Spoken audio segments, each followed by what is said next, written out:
दोस्तों, स्वागत है आप सबका फिर से एक बार मेरे YouTube channel in search of life में। दोस्तों, आज हम बात करेंगे अमीश त्रिपाठी की द्वारा लिखी गई शिवा ट्रायोलॉजी सीरीज की तीसरी पुस्तक द ओथ ऑफ वायुपुत्रास की। दोस्तों, मैं आपसे अनुरोध करूंगा कि इस वीडियो को देखने से पहले इस पे मैं 2 वीडियो पहली और दूसरी पुस्तक पे जो बनाए हैं वो आप ज़रूर दें, जिनके लिंक मैं इस डिस्क्रिप्शन में दे रहा हूँ, इसी वीडियो के डिस्क्रिप्शन में। तो वो पहले आप देख लेंगे तो थोड़ा सा आपको पता चल जाएगा कि इसकी कहानी क्या थी और प्लॉट क्या था। लेकिन फिर भी मैं हल्का सा आपको इस वीडियो में रिकैप के लिए बता दूं कि शिव कैलाश मानसरोवर में अपने कबीले के साथ रहते हैं। वहाँ रोज़ के झगड़ों से वो तंग आकर के मेलुहा राज्य में माइग्रेट करते हैं।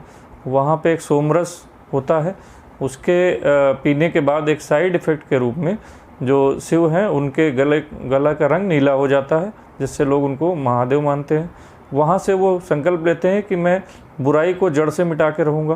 फिर मेलुहा से आर्मी को लेकर के वो स्वद्वीप पे आक्रमण करते हैं।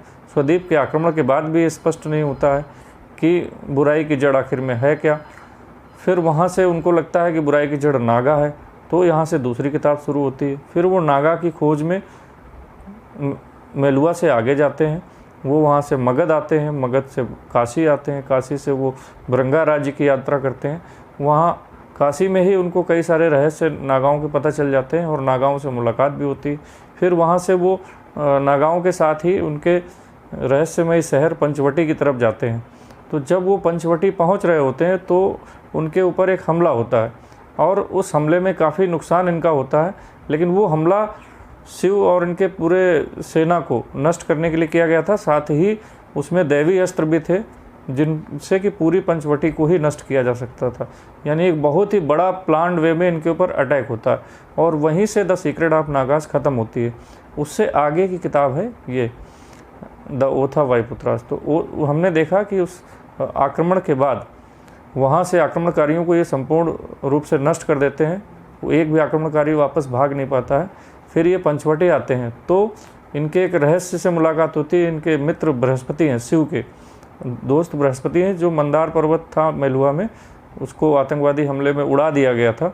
तो ऐसा लगता है कि जैसे बृहस्पति की मृत्यु हो गई। शिव यहाँ पे आते हैं उस मंदार पर्वत की घटना से और अब तक लगभग 5 वर्ष का समय बीत चुका होता है। तो शिव बृहस्पति से मुलाकात करते हैं। लेकिन इसी बीच शिव पर्वतेश्वर और भगीरथ को भेज देते हैं ये पता लगाने के लिए कि देखिए जो रैकेज वगैरह पड़ा हुआ है, जो शिप ने हमारे ऊपर हमला किया था पंचवटी में, तो उससे पता लगाने का प्रयास करो कि ये हमला किसने किया था, कौन है इस हमले के पीछे। इतने खतरनाक हमले के पीछे कोई छोटा मोटा राज्य या कोई छोटा मोटा कबीला इतना भयानक हमला नहीं कर सकता। ये दैवी अस्त्र आए कहाँ से। तो बृहस्पति और वो लोग पता लौटते हैं। जब पता लगा के तो ये पता चलता है कि ये ज्वाइंट आर्मी का हमला था। मेलुहा की भी इसमें आर्मी थी और इसमें अवध की भी आर्मी थी, अयोध्या की आर्मी थी, जो भगीरथ जहाँ के राजकुमार थे। तो ये ज्वाइंट आर्मी का इतना बड़ा ऑपरेशन कैसे हुआ, इस पे भी ये लोग संदेह करते हैं कि कोई ना कोई एक मास्टरमाइंड है जो अलग कहीं बैठा हुआ है, जो इस हमले को संचालित कर रहा। साथ ही बृहस्पति से मुलाकात में शिव को बुराई के बारे में एक नई बात पता चलती है। वो बुराई को खोज करके और उसे नष्ट करना उनका मिशन होता है। लेकिन यहाँ पे उनको एक और नया रहस्य पता चलता है। उनको ये पता चलता है कि समस्त बुराई की जड़ सोमरस है। ये जो समस्त घटनाएं घट रही हैं, मेलुहा में जो कुछ हो रहा है, नागा के आक्रमण जो हो रहे हैं और बरंगा में जो प्लेग फैला हुआ है, उन सब की जड़ सोमरस है। ये बृहस्पति ने बताया कि मैंने इस पर बहुत अच्छे से रिसर्च किया। मैं थोड़ा इसको एक्सप्लेन करने की कोशिश करता हूँ।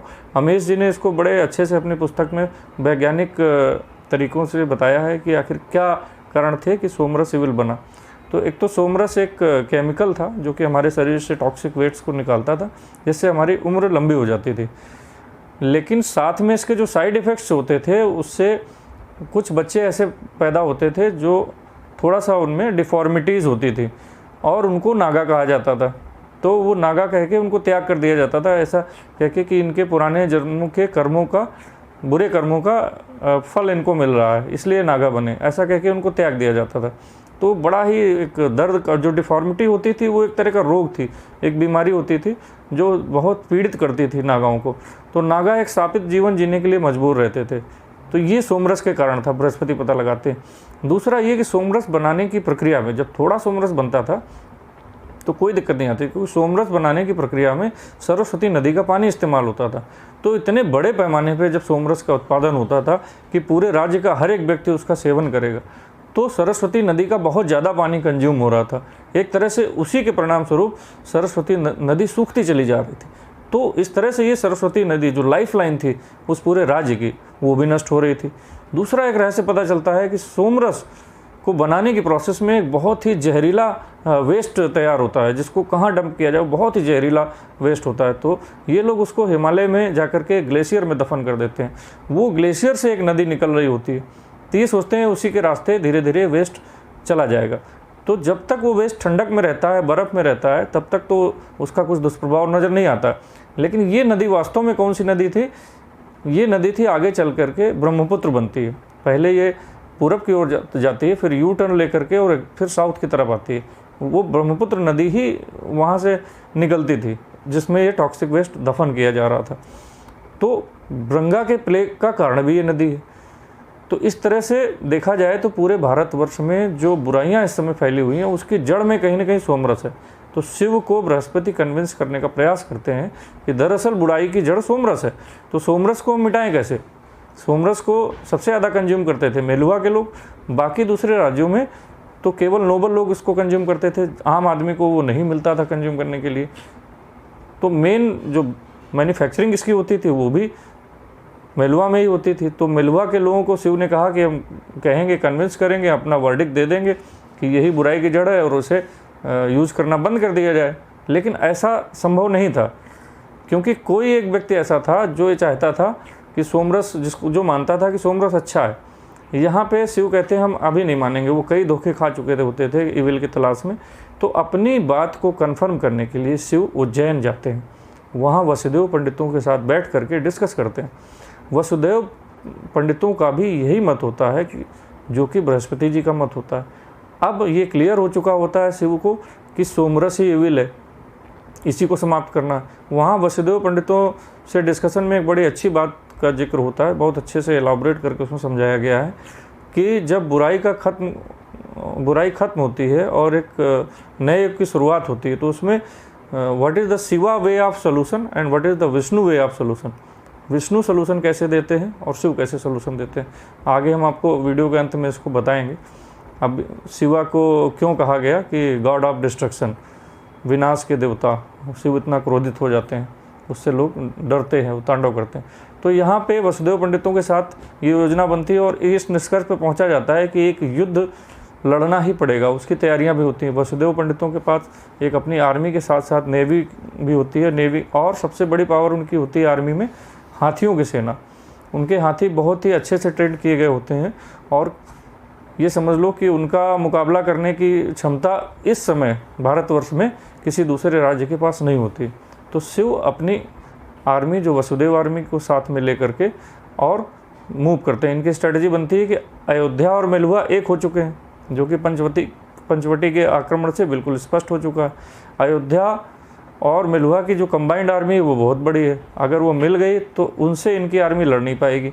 इनके पक्ष में ब्रंगा है जिनके ऊपर प्लेग फैलता है, वो इनके पक्ष में नेचुरली है। एक वैशाली दूसरा राज्य है, वो भी इनके पक्ष में है। सती के द्वारा पता चलता है कि जो मेलुहा का तटवर्ती शहर है लोथल, वो भी शिव को बहुत मानता है और वो भी शिव के पक्ष में आ जाएगा। इस तरह ये स्ट्रेटजी बना करके, लेकिन मगध एक बीच में आता है, स्ट्रेटजी बना के मगध की तरफ मूव करते हैं। तो वो कहते हैं गणेश, कार्तिक, आप लोग जाओ अयोध्या, वहाँ अयोध्या को घेर लो, अगर सूरपद्मन बीच में बाधा पैदा करता है तो उसे भी नष्ट कर दो। शिव, सती और वसुदेव पंडितों की जो सेना है वो अपने इविल के मुख्य केंद्र देवगिरी, जो मेलुहा की राजधानी होती है, उसकी तरफ बढ़ते हैं वाया लोथल। तो पहले लोथल जाएंगे, तब तक क्या है, गणेश यहाँ का मामला निपटा करके अयोध्या और मगध का, और ये भी अपनी आर्मी के साथ मूव करेंगे।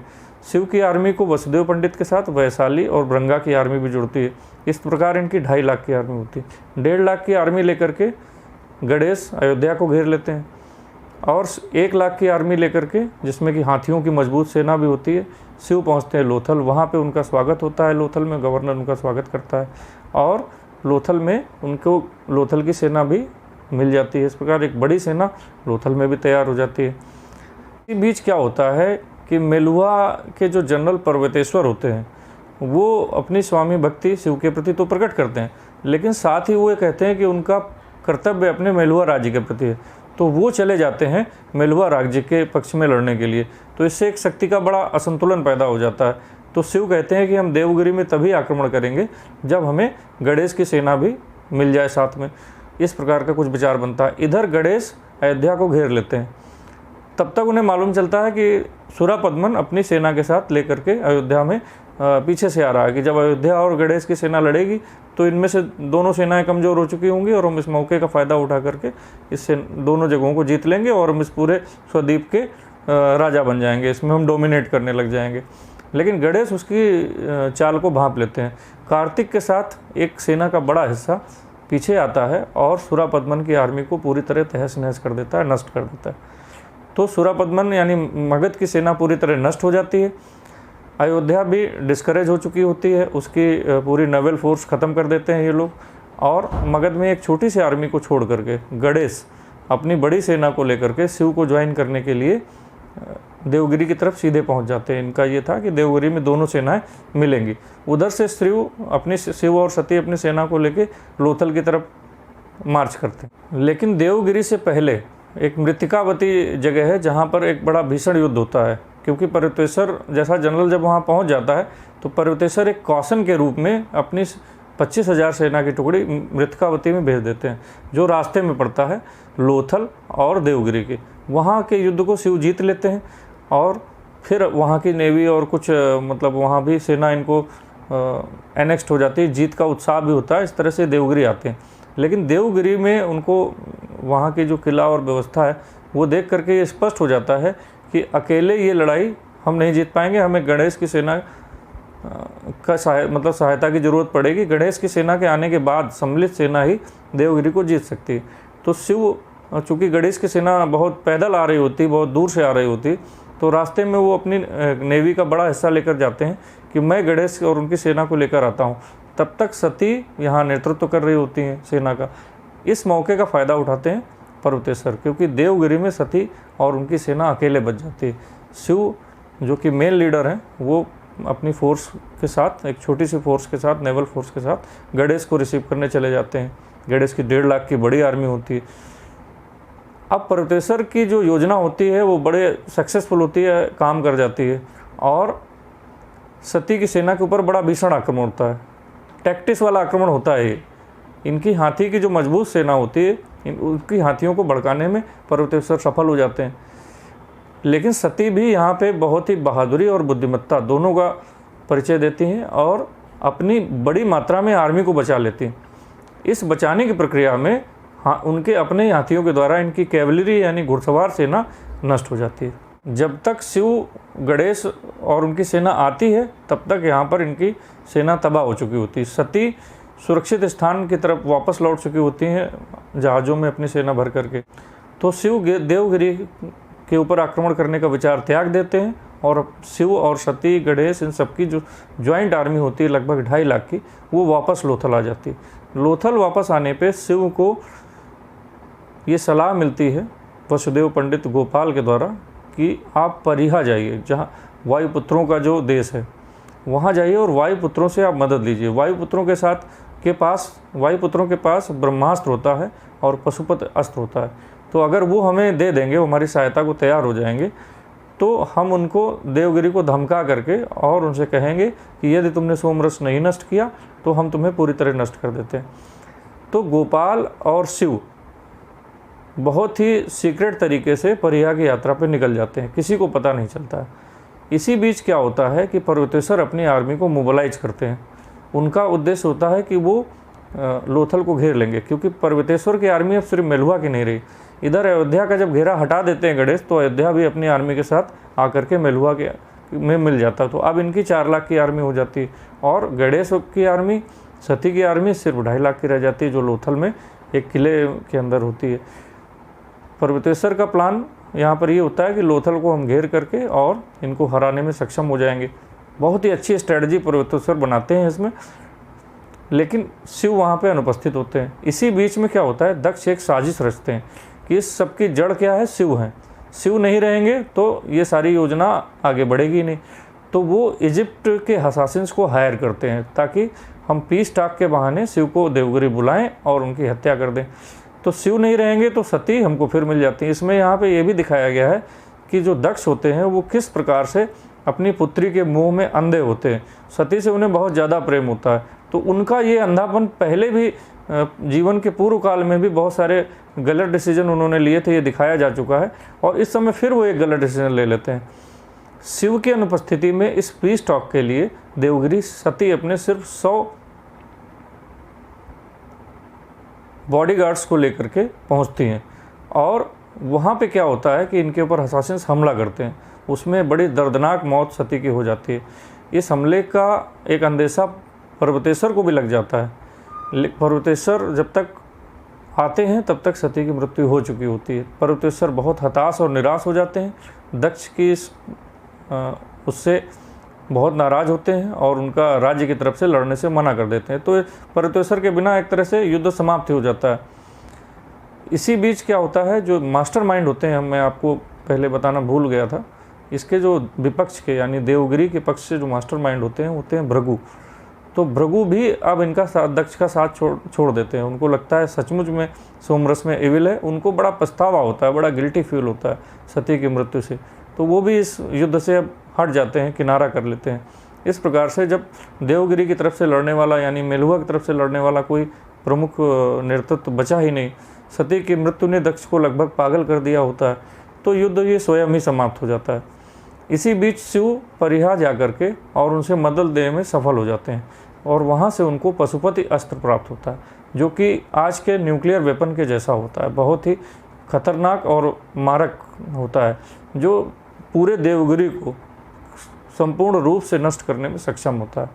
शिव आते हैं और उन्हें पता चलता है तो वो बहुत ही ज़्यादा क्रोधित होते हैं और उन्होंने शिव ये जो पशुपति अस्त्र लिया था महज देवगिरी को डराने के लिए लिया था। लेकिन जब सती की मृत्यु हो जाती है तो शिव अपना आपा खो बैठते हैं। वो इतने ज़्यादा दुखी और क्रोधित, दोनों का मिश्रण उनके अंदर होता है, दुखी भी होते हैं, क्रोधित भी होते हैं, कि वो ये फैसला करते हैं कि अब इस पशुपति अस्त्र से मैं देवगिरी को नष्ट कर दूंगा। तो साथ में लेकिन वो देवगिरी को जो आम नागरिक होते हैं उनको मौका देते हैं कि आप देवगिरी छोड़ के चले जाइए। मगर देवगिरी की सेना का कोई भी सैनिक, यहाँ तक कि जनरल पर्वतेश्वर और जो वहाँ के राजा दक्ष वगैरह होते हैं, किसी को भी बाहर निकलने की इजाज़त नहीं होती। केवल आम नागरिक जो सोमरस बनाने की फैसिलिटी में वहाँ के जो वैज्ञानिक होते हैं उनको भी बाहर निकालने की शिव अनुमति नहीं देते। हालांकि कार्तिक बाद में भृगु को बाहर लाने में सफल हो जाते हैं और जो वैज्ञानिक थे जिनको सोमरस बनाने का ज्ञान था उनको भी बाहर लाने में वो सफल हो जाते हैं। हम आपको बता दें दोस्तों, इसमें यह भी बताया गया पुस्तक में कि यही भृगु ऋषि जब बच जाते हैं तो आगे चल के भृगु संहिता का निर्माण करते हैं।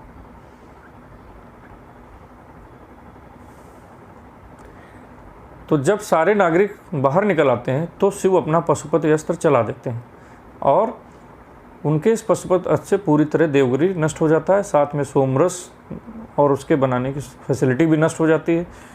मेलुहा पूरी तरह से बिना सेना के हो जाता है, उसकी सेना भी पूरी तरह से नष्ट हो जाती है और शिव का रोल यहाँ पे समाप्त होता है। तो दोस्तों अब हम आते हैं उस डिस्कशन पे अंत में कि शिव को गॉड ऑफ डिस्ट्रक्शन कहा गया तो क्यों कहा गया। यहाँ पे हम ये देखेंगे कि शिव को इस कंप्लीट डिस्ट्रक्शन की ज़रूरत क्यों पड़ी।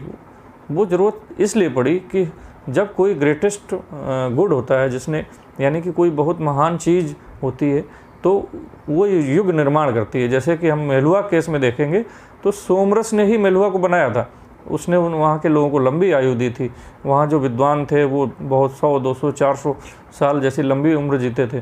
तो एक बड़ा अच्छा राज्य का निर्माण होता है।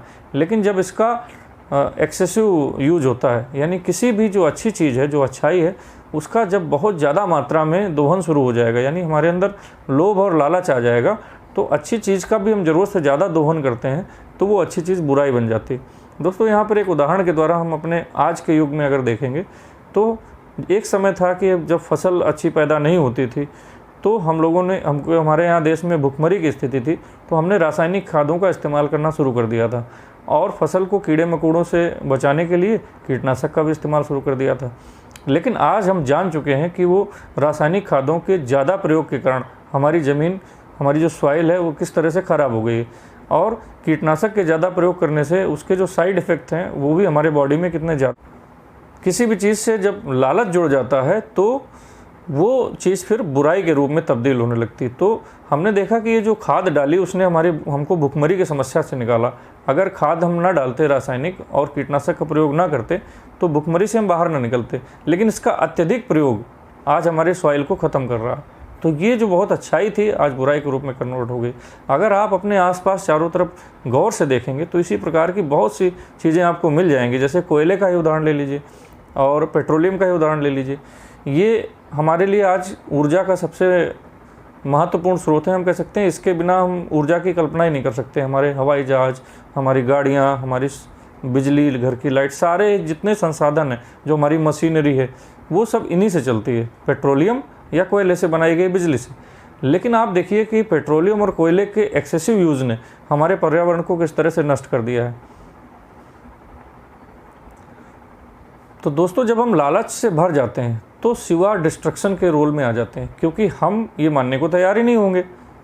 हमारा उसमें स्वार्थ जुड़ा हुआ है, लालच जुड़ा हुआ है, लाभ जुड़ा हुआ है, तो हम उसको छोड़ने को तैयार नहीं होते हैं। अमीश त्रिपाठी जी ने बहुत अच्छे से इस बात को समझाया कि किस प्रकार से हम अच्छे भले लोग इविल के साथ यानी बुराई के साथ अटैचमेंट फील करने लग जाते हैं। हम ये जानते भी हैं कि ये नुकसान पहुंचा रहे, फिर भी उस अटैचमेंट के कारण हम उससे चिपके रहते हैं। तब जाके शिवा को एक डिस्ट्रक्टिव रोल अपनाना ही पड़ता है, उनको पूर्ण विनाश का फैसला करना ही पड़ता है। अगर वो ऐसा नहीं करते हैं तो फिर वो सिविल को कोई छोड़ने को स्वयं से तैयार ही नहीं होगा। विष्णु जी का रोल क्या होता है कि वो एक अल्टरनेट गुड तैयार करें। शिव ने जब उस बुराई को जड़ से समाप्त कर दिया, एक युग की समाप्ति हो गई, तब फिर विष्णु जी का रोल प्ले में आता है कि वो एक नई अच्छाई को लाएं और एक नए युग का निर्माण करें। बहुत ही अच्छे से अमीश त्रिपाठी जी ने इसमें शिव के रोल को समझाया और हमने इसमें देखा कि किस प्रकार से शिव एक आम आदमी थे, लेकिन उनकी डिसीजन मेकिंग कैपेबिलिटीज़ और उनका जो बुराई के खिलाफ लड़ने की जो क्षमता होती है और जो उनका अंदर हृदय, विशाल हृदय होता है, सबको अपना लेने वाला, और बुराई को देखते ही उसको जड़ से ख़त्म कर देने की जो उनकी दृढ़ इच्छा शक्ति है, यही उनको देवादिदेव महादेव बनाती है। इस 3 पुस्तकों की श्रृंखला में हमने शिव की जर्नी को देखा। अमीश त्रिपाठी जी ने बहुत अच्छे से इसमें पूरे भारतवर्ष के भौगोलिक क्षेत्र का वर्णन किया है, नदियों का वर्णन किया है, कितने खूबसूरत और रम्यक स्थान है वो भी बताया है, किस प्रकार से शिव डेवलप होते हैं उनके अंतर्द्वंद को बताया है, किस प्रकार से वो चीज़ों को सीखते हैं और अपने नतीजों पर पहुँचते हैं वो भी बताया है। तो हमें एक रोल मॉडल शिव के रूप में दिखाई पड़ने लगता है। शिव के अंदर वो नेतृत्व क्षमता होती है कि हर व्यक्ति उनमें अपने आप को देखता है जैसे कि वो स्वयं है और उनसे प्रेरणा लेता है, उनके प्रति भक्ति भाव से भर जाता है। उनका ऐसा करिश्माई नेतृत्व है। आमतौर पे क्या है, हम देखेंगे हमारे मिलिट्री लीडर्स या दूसरे हैं, उनको देख करके, उनके अहंकार और दूसरी चीज़ों को देख करके आदमी के अंदर भय पैदा होता है। उनकी बात तो मानते हैं, उनका कहना भी मानते हैं, उनके हिसाब से चलते भी हैं, लेकिन उस नेतृत्व को देख करके भय पैदा होता है, तो स्वयं श्रद्धा नहीं पैदा होती। लेकिन इस पूरी तीनों किताबों को जब आप पढ़ेंगे तो उसमें ये पाएंगे कि शिव का निर्णय लेने की क्षमता और नेतृत्व हर जगह ऐसा रहा जहाँ पे जो भी व्यक्ति उनके संपर्क में आया और वो उनसे निश्चित रूप से नतमस्तक हुआ उनके सामने और प्रभावित हुआ, उनको अपना समझने लगा। ज़रूर पढ़ें। मैं आपसे रिक्वेस्ट करूंगा कि आप इसे पढ़ें, क्योंकि इसमें आपको जीवन के लिए उपयोगी बहुत अच्छे सबक भी बहुत अच्छे दिए गए हैं, बहुत अच्छे डिस्कशंस दिए गए हैं। कई चीज़ों को बहुत ही अच्छे से वैज्ञानिक तरीक़ों से समझाया गया है, जैसे सोमरस कैसे बनता है, उसके साइड इफ़ेक्ट्स क्या हैं। तो इस पुस्तक की जो श्रृंखला है, इसको अगर मैं रेटिंग दूंगा तो ये 5 स्टार में से 5 स्टार रेटिंग है। आउट ऑफ 10 नंबर देंगे तो हम आउट ऑफ 10 में से 10 नंबर देंगे। इसी के साथ दोस्तों ये ट्राई सीरीज को मैं ख़त्म करता हूँ, लेकिन आगे भी पुस्तक जो आएंगी वो अमीश त्रिपाठी की ही पुस्तक होगी। वो एक नॉन फिक्शन बुक होगी, द इमॉर्टल इंडिया। उस पर मैं अगला वीडियो बनाऊँगा। मैंने उसको अभी पढ़ना शुरू किया। आप लोगों ने मुझे इतने ध्यान से सुना, मैं उसके लिए आपको धन्यवाद देता हूँ। दोस्तों, ये वीडियो पसंद आया है तो इसको शेयर ज़रूर कीजिएगा और सब्सक्राइब करना तो बिल्कुल मत भूलिए। साथ ही उसके बगल में एक बेल आइकन है, उसको ज़रूर दबाइए ताकि मेरे आने वाले वीडियोज़ आपको उनका नोटिफिकेशन समय समय पर मिलता रहे। धन्यवाद।